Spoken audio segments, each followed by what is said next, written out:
My name is Kirk. This year I turned 48. I've always been a committed bachelor, so naturally I never got married and I don't have kids.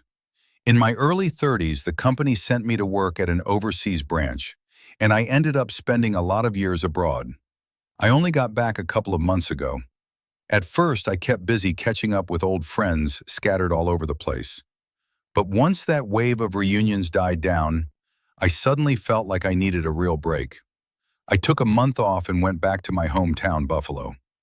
One day, while taking a slow walk through the neighborhood, I noticed a girl whose looks stood out even from a distance.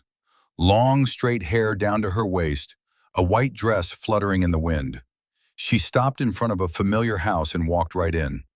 Who was that? That's Steve's house. My friend Steve, unlike me, got married in his mid-30s, so it definitely wasn't his wife. The next day, I went to the dry cleaners to drop off some clothes. And there she was, the same girl from the day before. Up close, it was even harder to look away. Big eyes with long lashes, a neat little nose, full lips. Her skin was so fair it looked almost translucent, glowing like porcelain. Every time she gave a small smile, dimples appeared on her cheeks. I tried to glance away so she wouldn't catch me staring too long, but she spoke first. "Uncle Kirk, is that you?" "It's me, Chloe." Chloe. Chloe. I tried to remember, but nothing came to mind. "I'm Steve's niece."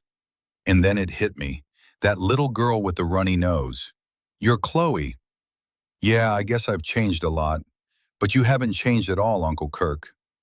Chloe, the girl from next door, Steve's sister's daughter. I used to see her all the time when she was little. It would have been a shame to just say goodbye after such a chance encounter, so we walked together to a small cafe near the dry cleaners. We ordered and sat across from each other. While waiting for our drinks, my eyes kept drifting back to her. The figure outlined by her knit dress was impressive. Her waist, and then those slim but strong hips. Even sitting down, she radiated such femininity that I didn't know where to look. Her porcelain skin glowed even brighter under the cafe's soft lights. Her facial features were the same, but Chloe had grown into someone so beautiful she felt like a stranger. There was something about her that stirred a man, a strange mix of innocence and sensuality. That little snot-nosed kid had turned into a mature 28-year-old woman. "When did you get back to the States, Uncle Kirk? You knew I was abroad?" "Of course. Uncle Steve talks about you all the time." "I got back a couple of months ago. Are you living here now?" The questions came from Chloe like a waterfall, and I could barely keep up. "I'm here on vacation for about a month." "A whole month? Nice." She said it with a little envy. While we waited for our coffee, we chatted. Chloe worked in New York and had only come back to Buffalo for the weekend. She had to leave again on Sunday. Throughout the conversation, I kept struggling with where to look.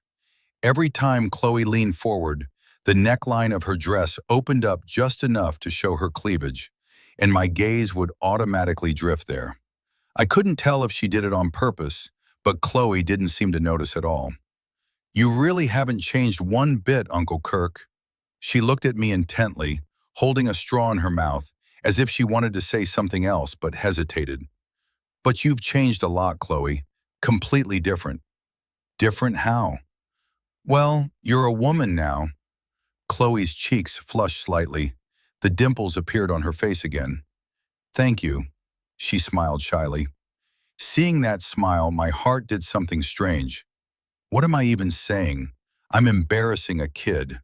But even though she was the same little girl from years ago, she felt like a completely different person. A silence fell between us. Chloe stirred the ice in her drink with her straw, thinking about something. She bit her lip lightly, glanced at me quickly, then looked away. "So, you never got married?" she asked carefully. "No, never did and never planned to." "Why not?" "Just the way I decided." Chloe looked relieved, but at the same time, something like regret flickered across her face. Her eyes dimmed for a moment, then brightened again. We asked each other a few more questions. Chloe mentioned she'd broken up with her boyfriend about a month ago. When I asked why, she just said they weren't right for each other. He wasn't what I needed. What kind of guy do you like then? She paused for a second, then looked me straight in the eye. Someone like you, Uncle Kirk. What? Just kidding. She said it with a mischievous smile, but I have to admit, it felt nice to hear. Chloe pulled out her phone, checked the time, and stood up. Wow, look at the time. I should go. Okay, take care. I stood and watched her hang her bag on her shoulder. We walked to the door together. Uncle Kirk? She turned around at the door. You live in New York, right? Yeah, New York. Me too. When you get back, you have to take me out for dinner. She looked at me hopefully. Dinner? Yeah, we haven't seen each other in so long. It'd be a shame to just part like this. I couldn't find a reason to say no. All right, let's do it. Really? Give me your number. I'll text you. Chloe pulled out her phone. I gave her my number and she called me right there so I'd have hers. Got it. Good. Then text me when you're back in New York. Chloe smiled wide, waved, and disappeared into the alley. I looked at my phone. Her profile picture was on the screen. Dinner in New York. I told myself not to think that way about a friend's niece, but still, I found myself looking forward to it. Time in Buffalo went by faster than I expected. The first few days after seeing Chloe, I just lazed around at home, enjoying the freedom of doing nothing. About a week passed. Then, out of nowhere, my office in New York called. Kirk, sorry, but something urgent came up. Important meeting tomorrow morning. My boss's voice sounded tense. I told him I was on vacation, apologized, but he said no one else could handle it. Got it, I'll head back. Really? Sorry, I'll give you comp time later. I hung up and sighed. I'd planned to take a whole month off, and now I had to go back early. While packing, I suddenly thought of Chloe. Text me when you're back in New York. Her voice echoed in my ears. The next morning, I took the train to New York. The meeting ended around 3 p.m. I went back to my office and sat down for a long time, staring at my phone. Should I text her? Maybe just let her know I'm back? I sent a short message. Chloe, I'm back in New York. Let me know when you're free. I owe you that dinner. The reply came at the end of the workday. How about Friday night? Today was Wednesday, 2 days away. Sounds good. Let's stay in touch. I put the phone down and looked out the window. I was already waiting for Friday. Friday came. 2 days flew by in a blur of work. As evening approached, I felt myself getting nervous for some reason. I went home, showered, changed. I don't usually fuss, but today I checked myself in the mirror a few times. I even pulled out a cologne bottle from the back of a drawer. What am I doing? We agreed to meet at an Italian place near Union Square at 7. I showed up 10 minutes early. I was standing outside looking at my phone when someone appeared. Uncle Kirk. I looked up. I recognized Chloe immediately, but she looked completely different than she did in Buffalo. She was wearing a thin beige knit dress that hugged every curve. The shape of her body, her slim waist, all of it was on full display. A black miniskirt way above the knees. Her pale thighs were bare. Her hair was partly pinned up, revealing the elegant line of her neck. Maybe it was the makeup, maybe the lighting, but she looked incredibly feminine. You're already here, Chloe? I'm not late. I came straight from work. You didn't have to rush. Chloe smiled widely. I could feel people on the street staring at her. Not just men, women too. And no wonder. Her looks would turn heads anywhere. Let's go.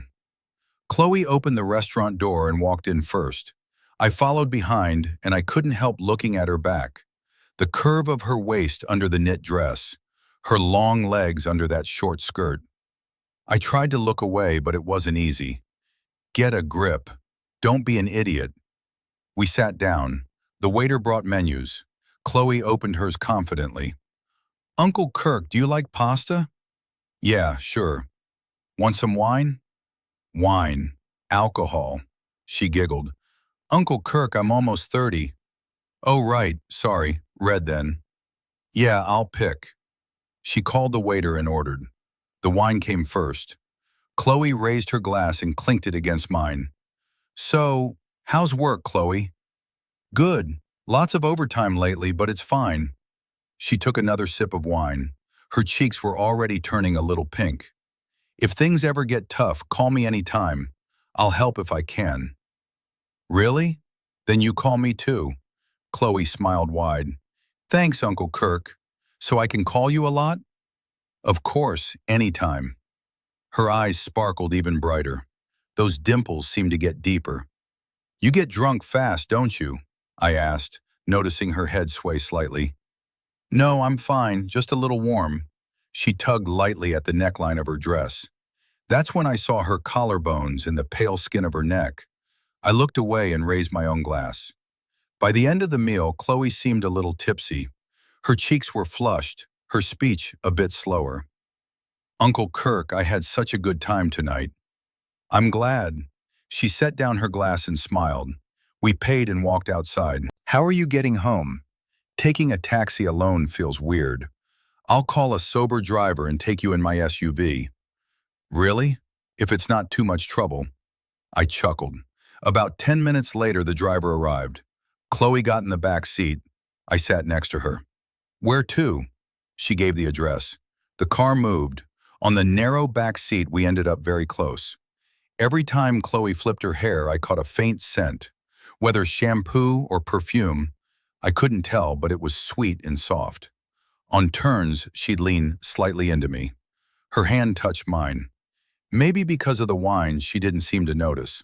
I turned toward the window, but in the reflection, I could still see Chloe.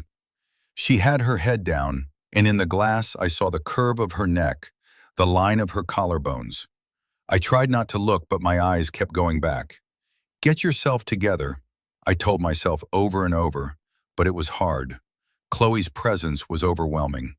The SUV stopped in a residential area. This was Chloe's building. We're here. Thanks, Uncle Kirk. She got out. I followed. Careful. Yeah.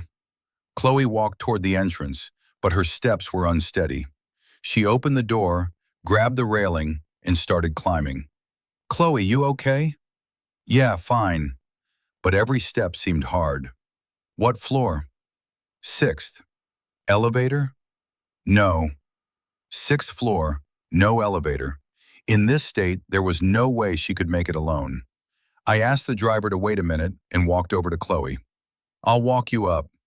You don't have to. Uncle Kirk, I'm fine.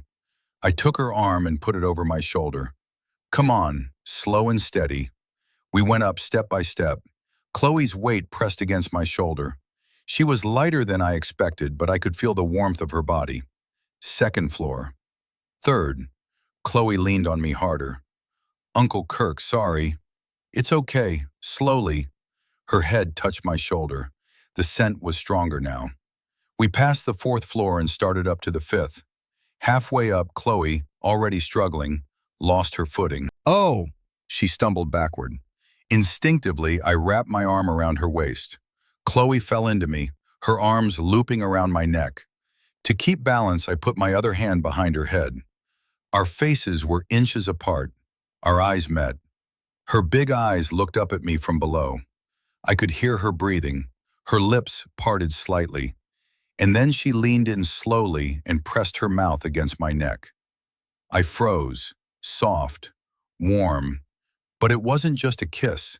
I felt her lips press into my skin, almost sucking gently. A wet, soft sensation spread from my neck through my whole body. But Chloe didn't stop. She slowly moved her lips up toward my face, from my neck, along my jawline, higher. Her breath touched my cheek. And then, in that moment, Steve's face flashed through my mind. Stop. I quickly, gently pulled her back. You said you were fine, but look at you. I forced a laugh, trying to lighten the mood. Chloe stared at me with a distant look in her eyes, confused. Uncle Kirk, go inside, drink some water, and get some sleep. I walked her to her apartment door. She unlocked it. Rest. The door closed. I walked back down the stairs. My heart was still pounding. I gave the driver my address and got back in the car. I stared out the window, breathing deeply, but my heart wouldn't calm down. At home, it was the same. I took a shower, got into bed, but sleep wouldn't come. Every time I closed my eyes, the scene came back. The moment on the stairs when I held Chloe, the feeling of her soft waist through the knit dress, her lips on my neck, the wet, warm touch, the shape of her body. No, I had to wake up. I cursed myself, but it didn't help. My body was reacting. I turned off the light. Alone in the dark, I had to take care of the problem myself. It was a long night. The next morning, even though I could have slept in, I woke up early. My body felt heavy, my head throbbed. The sleepless night was catching up. I checked my phone. No messages from Chloe. I stared at the screen for a long time, then finally called her. She picked up after a few rings. Hello? Her voice was hoarse. Chloe, how are you? Oh, Uncle Kirk, my head is killing me. I think I'm hungover. You should eat something for the hangover. Have you had breakfast? No, I just got up. There was a pause. Then she asked carefully, will you eat with me? What? Can I come over, Uncle Kirk? Her voice sounded hopeful. I hesitated. I remembered what happened on the stairs. Chloe's lips. Should I? But her voice sounded so weak. She drank because of me too. And honestly, I couldn't find a reason to say no. Okay, come over. Really? Her voice perked up instantly. Yeah, I'll text you the address. I hung up and sighed. Was this the right thing to do? But I'd already invited her. I started cleaning in a panic, picking up clothes, washing dishes. About an hour later, the doorbell rang. I opened the door. There was Chloe. She was wearing a light white shirt dress. The hem swayed with the smallest movement. Her long legs were revealed and hidden with each step. Hey, hey, your place is so clean. Chloe took off her shoes and walked in, looking around with admiration. Doesn't look like a bachelor pad. Well, I tidied up a bit. She wandered through the living room, looking at everything, books on the shelf, then over to the window to see the street. From behind, the shirt dress showed off her waistline. When she leaned toward the window, the hem rode up slightly, and I caught a glimpse of the smooth back of her thigh. I looked away. Sit down, I'll make us something to eat. I'll help. Chloe followed me into the kitchen. I took ingredients out of the fridge. Uncle Kirk, what should I do? Chop the onion, please. She stood next to me, put the onion on the cutting board, and picked up a knife. When she leaned forward, the collar of her dress opened up. I saw her pale collarbones and the hollow below. Uncle Kirk, you have really nice eyebrows. She glanced at me from the corner of her eye and smiled. What brought that on? I mean it, not many guys have eyebrows that thick and well-shaped. She stopped chopping and looked right at my face. And your eyes, the shape is really nice. Our eyes met. In hers, there was a mix of mischief and something more serious. Together, we quickly made a hangover noodle soup. Wow, smells great. Chloe sat at the table. Across from her, I could see her face clearly. She took a spoonful of broth. Delicious. Good. Uncle Kirk, you're a really good cook. It's a mystery you never got married. Learned from living alone all those years. She ate and kept glancing at me. Every time our eyes met, she smiled. After eating, I washed the dishes while Chloe dried them. Standing side by side at the narrow sink, her shoulder touched my arm. Uncle Kirk? Yeah? Let's watch a movie. She looked up at me from below. That look made my heart jump again. Sure, what do you want to watch? We went to the living room. I turned on the TV. Chloe picked some romantic drama. We sat on the couch next to each other. Halfway through, she shifted. Uncle Kirk, can I stretch my legs out? Go ahead. Chloe curled up on the couch, lying on her side. The shirt dress hugged every curve. Her thighs were bare. I tried my hardest to focus on the movie. Then Chloe said, Uncle Kirk, you know what? What? You were my first crush. What? The sound of the movie faded. I turned to her. She was still lying there looking at me. Seriously? I used to follow you around like a puppy when I was little. Everyone has a childhood crush. I had one on my teacher. That's different, she pouted. I changed the subject and stared back at the screen. Time passed. I glanced over. Chloe was asleep, steady breathing, lying on her side in the shirt dress, showing off every line. Her head rested on her arm, her chest slightly pressed and lifted. The hem of her dress had ridden up to mid-thigh, right on the edge. Don't look. But it was hard. I forced myself to look back at the TV, but the plot didn't register. The sleeping Chloe next to me was all I could think about. I sneaked another look. Still asleep. Then back to the TV. Then back to her. Her dress rose and fell softly with her breath.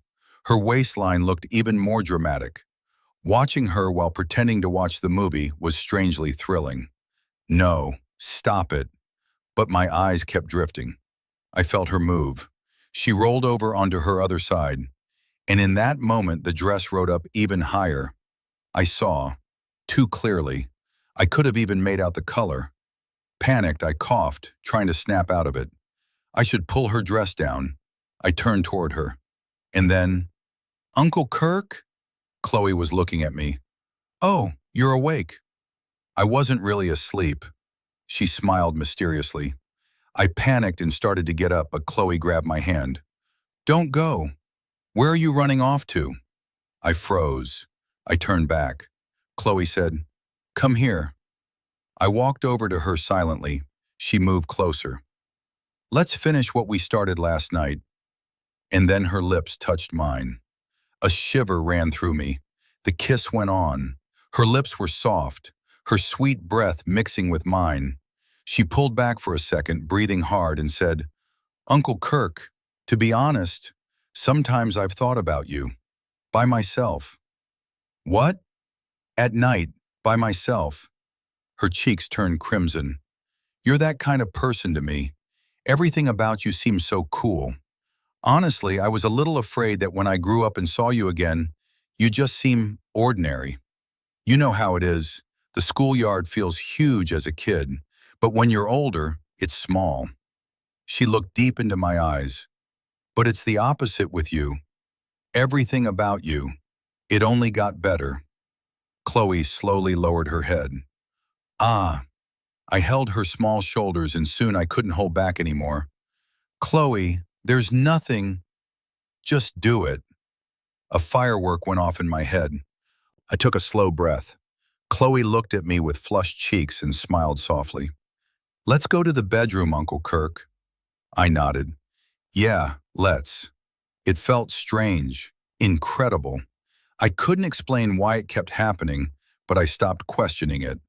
We went into the bedroom, closed the door, and drew the curtains. The world outside faded away, and we held each other close. By the time the sun began to set outside the window, Chloe lay quietly in my arms. "That was even better than I ever imagined, Uncle Kirk," she whispered. I smiled and kissed her forehead. "Our little girl has grown up." We stayed in that room the whole day. We didn't want to let go. We just held each other endlessly. Her scent seemed to stay with me long after. She didn't go home that weekend. We spent Saturday night together and all day Sunday. Only on Sunday evening did she finally say, "I have work tomorrow." "I'll drive you." Chloe looked sad. "The weekend is already over." "See you next weekend?" "Really?" "Yeah." Her face lit up. We got into the SUV. The drive to her place was quiet. Chloe stared out the window. Sometimes she took my hand, then let it go. "We're here." "Okay." "Be careful." Chloe got out. At the entrance of her building, she turned back and waved. I waved back. I watched until she disappeared inside. Then I drove away. On the road home, my thoughts were tangled. A 20-year age gap. I stared out the window thinking. Chloe was 28. I was 48, exactly 20 years apart. A friend's niece. I just spent the whole weekend with her. Was that right? The light turned red. I stopped. My phone buzzed. Uncle Kirk, I had such a good time again today. Love you. I stared at the message for a long time. The light turned green. The car behind me honked. I pressed the gas. At home, I sat on the couch. Chloe's scent still seemed to linger. It felt good, really good. But then I picked up my phone. Steve's name was in my contacts. What could I possibly say to Steve? Nothing. I couldn't say anything. The week started, and Chloe texted every day. Messages on the way to work, calls during lunch, video calls in the evening, talks until we fell asleep. Uncle Kirk, I'm outside my building, but I don't want to go in. I want to come to you. Her voice was always cheerful. Her feelings for me were real. But the more this went on, the more I worried. I needed to figure things out. The age difference. Steve. Was it right to be with my friend's niece? Would Chloe really be happy with someone like me? The doubts grew. The weekend came. Saturday morning, I was still asleep. The doorbell rang. I opened the door. Chloe. Uncle Kirk! She threw her arms around my neck. Chloe, I missed you. Maybe it's a generational thing, but Chloe was never shy about showing her feelings. Even for me, someone who'd lived abroad, it was hard to keep up. She kissed me. Chloe, let's at least... I don't want to wait. I want you now. She dropped her bag in the entryway, kicked off her shoes, and came at me again. Uncle Kirk, I missed you so much all week. Her hand slipped under my shirt. Chloe, wait. But she didn't stop. She pulled me toward the couch. We ended up in the living room, Chloe in her dress. Sunlight through the curtains lit up her pale skin. Uncle Kirk, that feels so good. Afterward, she lay in my arms, catching her breath. Uncle Kirk, I love you. She buried her face in my chest. I stroked her hair, thinking, I need to talk to her. But seeing her so happy, I couldn't bring myself to do it. After a while, I finally spoke about the future. Chloe. Yeah? She didn't lift her head. Don't you ever want to get married? I do, preferably to you. She said it like it was nothing. I'm almost 50. So? It's not that simple. Chloe lifted her head and looked at me sadly. Who knows who'll go first? What does age really matter? Her voice trembled. It's not nothing, Chloe. You're young. You'll meet plenty of other people. I don't want anyone else. Just you. Why do you say that? Because I mean it. Her eyes welled up. So do I. That's why I'm worried. Then what do you want to do? End it? Her voice rose. No, I couldn't find the words. Honestly, I didn't know the answer. Chloe pulled away from my arms. Chloe, I'm scared. Of what? That you'll regret it. It's good now, but later, when I'm really old. I don't care about later. We'll figure it out then. Why give up before we even try?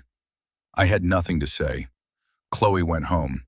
I spent the whole weekend in agony, sat on the couch staring at the TV, looking at the spot where Chloe had been. Her scent was still there. I opened my phone, closed it.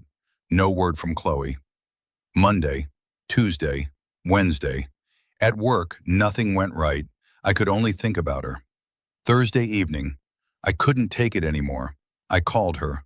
Long rings. Hello? Her voice was weak. Chloe, we need to talk. Pause. Okay, come over after work. I got in the SUV. My heart was pounding. I climbed 6 flights of stairs. I rang the bell. The door opened. Chloe, no makeup, wearing a home t-shirt and shorts. Her eyes were red from crying. Come in. She let me in silently. We sat on the couch. I took her hand. I'm sorry. She looked up. I got scared. Whether I'd be good enough for you. Whether you'd regret it. Tears filled her eyes. But the week without you was hell. I can't live without you. I can't either. Then let's try. I don't know what'll happen, but I don't want to give up now. Chloe threw her arms around my neck. Warm tears fell on my chest. Thank you. I held her tight. I couldn't push her away. I'd missed her embrace. That night, after a long talk, We spent the night giving each other everything. We moved to the bedroom and were together until morning. Chloe's voice sounded through the small room. Uncle Kirk, that feels so good. Me too. I brushed the hair from her face and kissed her. At dawn, Chloe fell asleep in my arms, steady breathing. I looked at her. Now, no matter what happens, we'll go through it together.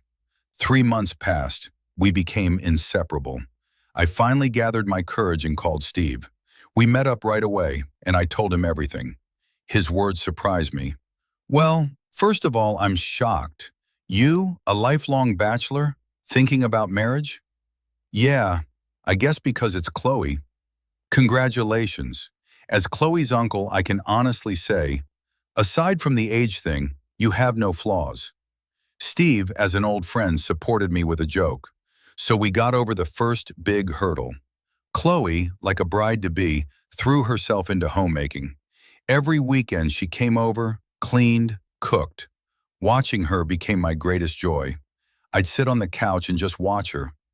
What are you staring at? Come help. You're just beautiful. Chloe would blush and laugh. It was amazing. We fit perfectly. Conversations, hobbies, lifestyle, and most of all, our emotional connection. Now nothing could tear us apart. Chloe grew bolder. One evening, I picked her up from her office parking lot. Before I even put the SUV in drive, her hand was on my leg. I had to park in a dark corner. At the grocery store, too, I was loading bags, and she was already in the back seat waiting. By the river in the park, looking at the city lights at night, the same thing. As soon as we parked in a quiet spot, Chloe would come at me. Our feelings grew stronger. I started wondering, had I ever really loved anyone before? At 48, I'd had women, but I always weighed everything. Are we compatible? Personality this, that? Those relationships were fake. Chloe just loved me. Didn't care about age, the future, conditions. She just wanted me. That's the kind of love you need to find to decide on marriage. I realized that at 48. Later we met her parents, and that was another big mountain. Of course, Chloe's parents, Steve's sister and her husband, were shocked. I remember the look on her mother's face when we first met. Shock, confusion, worry. I understood. What parent easily accepts a son-in-law 20 years older than their daughter? I tried my best to be reliable. Every weekend, Chloe and I went to their place to help. I talked with her dad, had tea with her mom. Andy, do you really love Chloe? Yes, I can't live without her. Doesn't the age difference scare you? It does, but I'm sure I can make her happy. She looked at me for a long time, then sighed. Well, if Chloe loves you that much, what can I do? And honestly, you don't really look your age. Slowly, they warmed up. The result? A wedding the following month. We've been married for 2 years now. Chloe still looks at me with the same loving eyes. Every evening, she greets me with a hug. Weekends, grocery shopping, cooking, watching TV on the couch, sleeping in each other's arms. Sometimes I look at her sleeping and wonder, do I deserve this much happiness? But Chloe always says, baby, I'm so happy. That's enough. Fate is real. For 48 years, I never thought about marriage. I thought being alone was better. But that little snot-nosed girl came back into my life and turned everything upside down. A 20-year age gap. For some, a wall. For us, nothing. With the person you love, age is just a number. Looking at Chloe sleeping beside me, I promise, I'll make her happy. I'll walk the rest of my life with her. If you enjoyed this story, please subscribe and leave a like. Your attention gives me strength. Let me know your thoughts in the comments. Thank you.